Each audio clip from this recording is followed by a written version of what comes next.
우리가 함께 있는 이 마가복음 8장의 내용에서는 또 하나의 광야에서 베풀어 주신 특별한 기적에 대한 소개가 기록이 되어 있습니다. 4천 명을 먹이신 사건에 대한 기록이 있고요.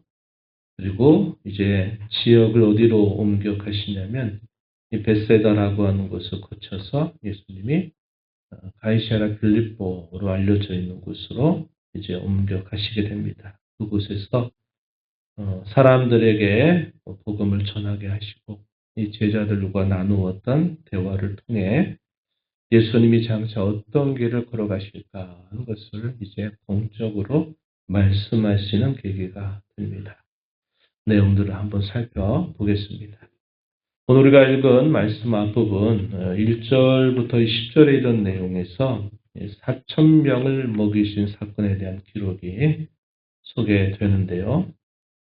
우리가 앞에서 읽었던 소위 오병이어 사건이다라고 하는 것은 당시에 주로 유대인들이 많이 거주하고 있었던 지역에서 예수님이 하나님 나라의 복음을 계속 전하시면서 많은 무리들이 예수님 곁에 있는 동안 아침부터 저녁이 다 되기까지 아무것도 먹지 못했던 상황 속에 예수님이 이 물고기 2마리 또 보리떡 5개를 가지고 5천 명, 장정만 5천 명이 되는 이들을 먹이셨던 기적을 베푸셔요.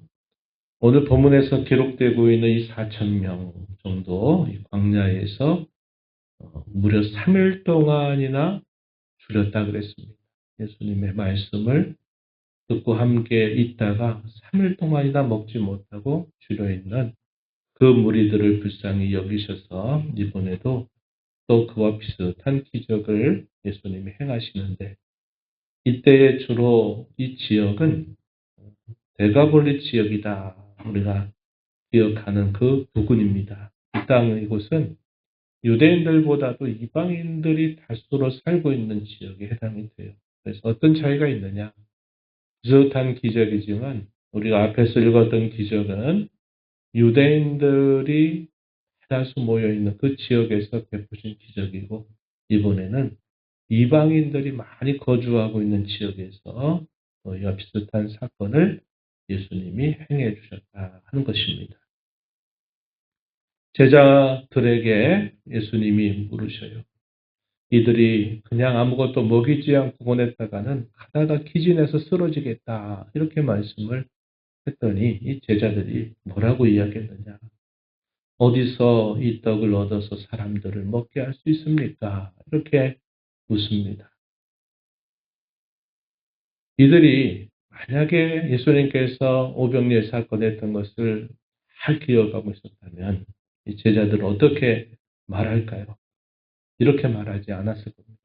그런데 그 하셨던 그 일들을 또 까맣게 잊어버렸는지 어디서 이 떡을 얻어서 다 먹을 수 있단 말입니까? 이렇게 예수님에게 말하는 겁니다. 예수님은 그것에 대해서 따로 책망의 말씀을 하지 않으시면서 너희 중에 떡 가지고 있는 것이 얼마나 되느냐, 또 생선이 얼마나 되느냐라고 물으시고 떡 7개와 작은 생선 2마리가 있다는 것을 확인하고 예수님은 또 이것을 가지고 축사하시면서 제자들에게 또 이것을 하나씩 나누어 주셔서 그 많은 무리들을 예수님이 먹이시게 되는 기적을 행하십니다. 이번에도 남은 음식들을 다 모았더니 남은 조각이 7광주리에 차게 거두었다. 이렇게 기록을 해줍니다.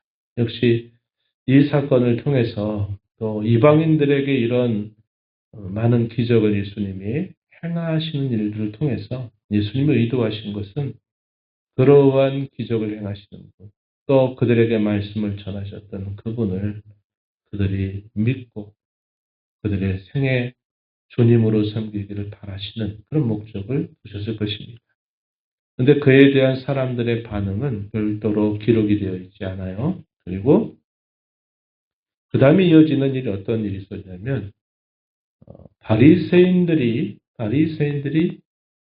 어떤 일들을 했냐면 예수님을 비난하면서 예수님에게 또 다른 하늘로부터 오는 표적을 구한다. 이렇게 표현되어 있습니다. 11절에 표현되어 있습니다.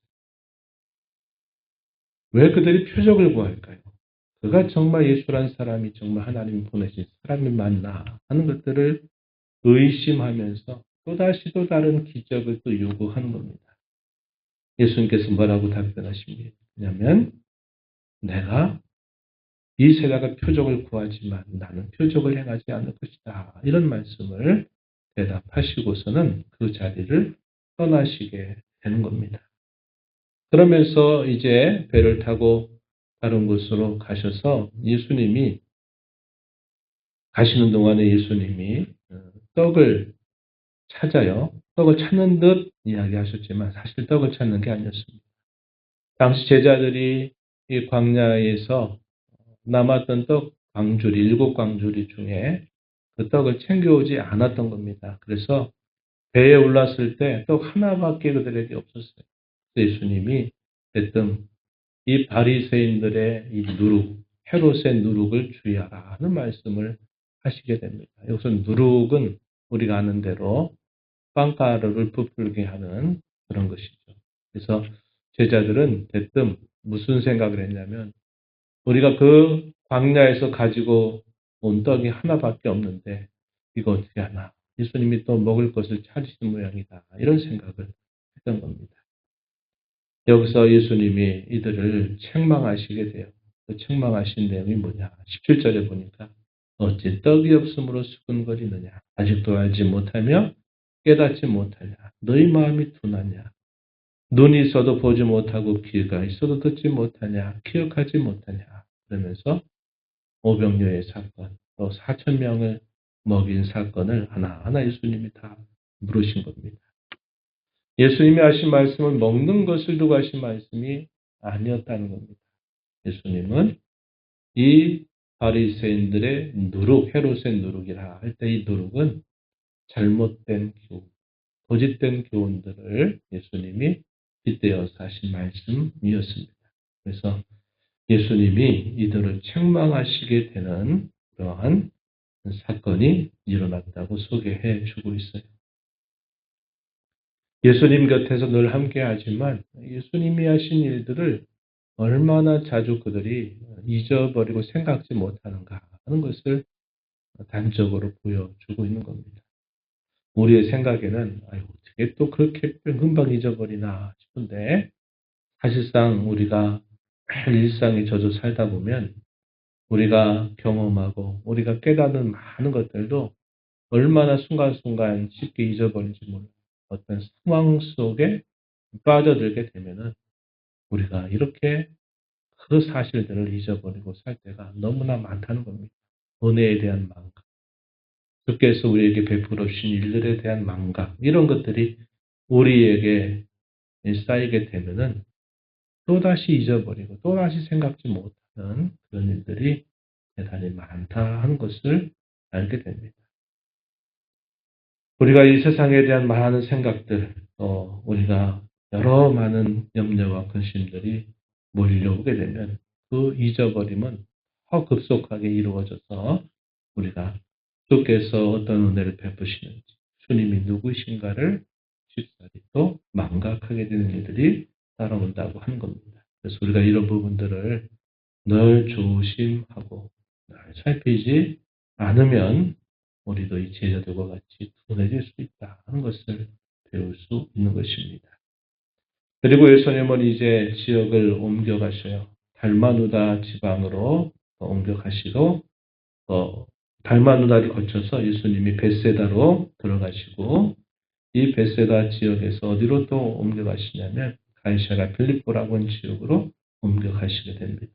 그래서 그곳에서 제자들과 예수님이 나누었던 대화에 대한 특별한 기록이 이어지고 있어요. 이 내용이 27절부터 마지막 절 내용입니다. 유명한 내용이죠. 제자들을 파송하고 보냅니다. 그리고 그들에게 또 하나님 나라의 복음을 전하게 하셔요. 그리고 그들이 돌아왔어요. 사람들이 예수님 자신을 누구라고 하느냐고 물었더니 세례자 요한이라고도 하고 엘리야라고도 하고 선지 중에 한 사람이라고 사람들이 말합니다. 그러자 예수님이 제자들 향해서 직접 너희가 나를 누구라고 하느냐라고 물으세요.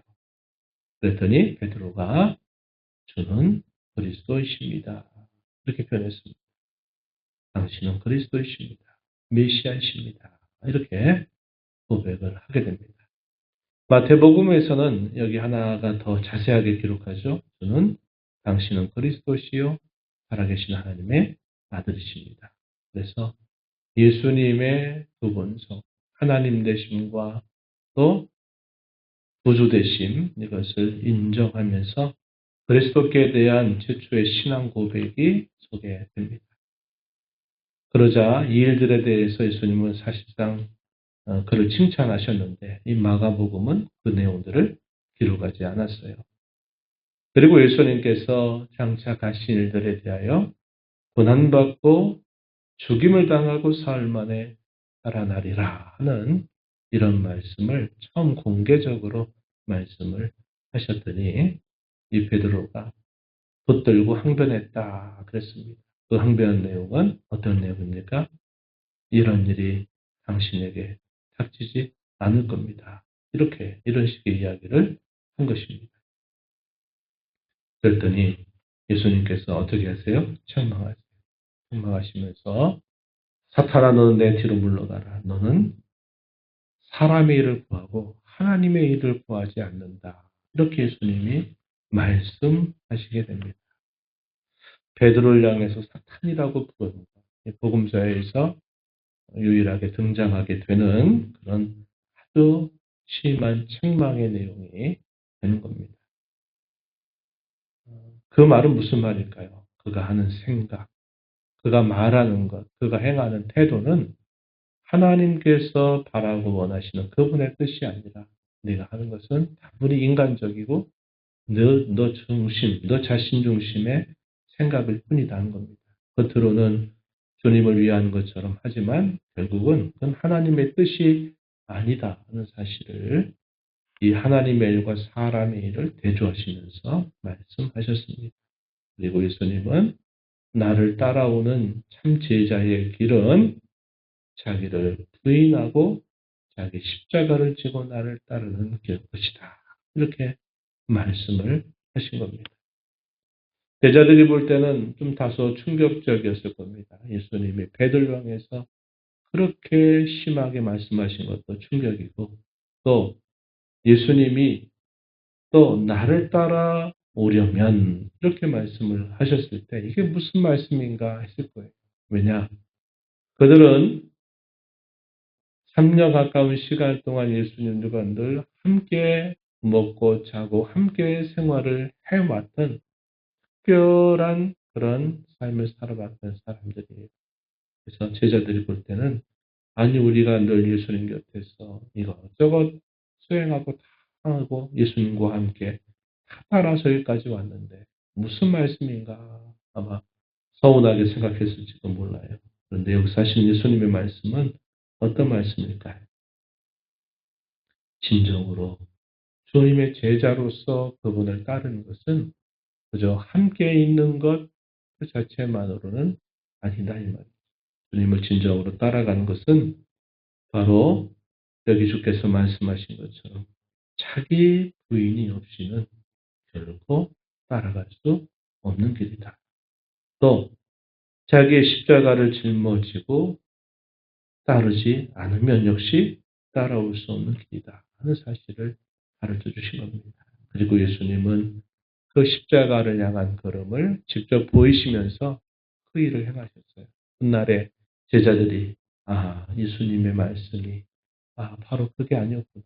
그저 함께 있는 것만으로 예수님을 따라가는 것이 아니라 우리 자신의 생각과 자기의 감정과 자기의 생각과 경험들 이 모든 것들을 부인하고 부정하지 않으면 내가 살아있는 한 결코 나는 예수님의 참제자의 걸음을 따라갈 수 없겠구나 하는 사실을 깨닫게 되었을 겁니다.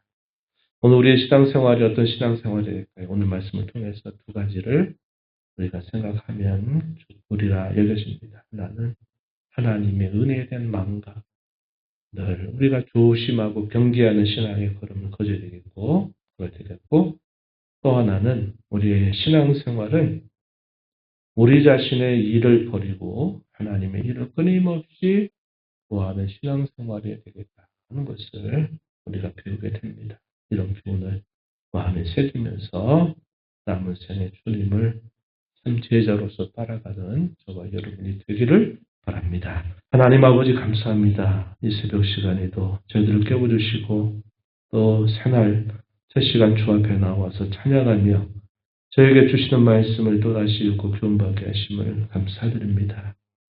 주께서 가신 이 복음의 행적들을 저희가 또다시 따라가면서 예수님이 많은 무리들 가운데 함께 하시면서 그들에게 말씀을 가르치고 또 그들에게 때로는 기적들을 보이시면서 그들에게 하나님의 나라의 참 사람들이 누구인가를 끊임없이 말씀하시는 것을 봅니다.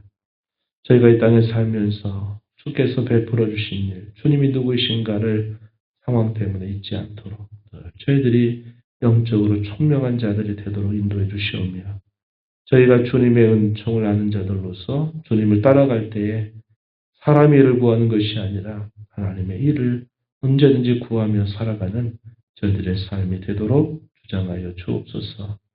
주 앞에 나와 기도하는 심령들의 간구를 귀기를 주시고 응답해 주시기를 바라며 예수님 이름으로 기도하옵나이다. 아멘.